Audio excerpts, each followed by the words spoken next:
Medicine சப்ளைஸ்லாம் வந்து பார்த்தீங்கன்னா இப்போ ஊருக்கு எடுத்துகிட்டு போய் கொடுக்குறதுலாம் இருக்குது.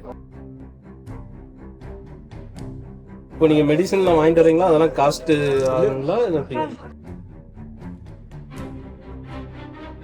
மெடிக்கல் சப்ளைஸ் வந்து எந்த மாதிரிலாம் நிறைய தேவைப்படும் இங்கே இருக்கிறவங்களுக்கு வந்து பார்த்தீங்கன்னா என்ன மாதிரி தேவைப்படும் நிறைய?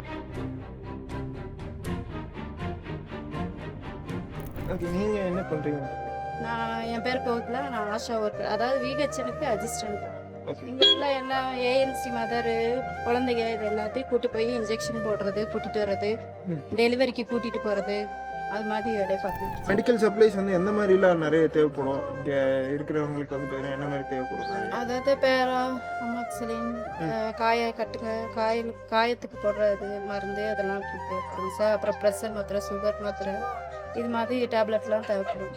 இப்போ இது வந்து பார்த்தீங்கன்னா நாங்கள் எங்கள் சைடில் இருந்து இந்த மாத்திரை, அதுக்கப்புறமா இந்த பேண்டேஜ், இந்த தெர்மாமீட்டர் இதெல்லாம் கொடுக்குறோம் இல்லைங்களா? அது நீங்கள் எப்படி பார்க்குறீங்க, எப்படி யூஸ் ஆகும்னு பார்க்குறீங்க? மக்களுக்கு இது ஹெல்ப்ஃபுல்லாக தான் இருக்கணும்னு நினைக்கிறேன். ஏன்ட்டா காயம் இருந்தால் திடீர்னு தூக்கிட்டு போக முடியாது, வைக்க முடியாது. அதனால் பக்கத்தில் இருக்கனால அதை தொடச்சி க்ளீன் பண்ணி இது ஃபஸ்ட் எய்ட் பண்ணிவிட்டு அதுக்கப்புறம் ஹாஸ்பிட்டல் கூப்பிட்டு போகிற மாதிரி இருக்குது. அந்த கிஃப்ட் மாதிரி கொடுத்துருக்கு.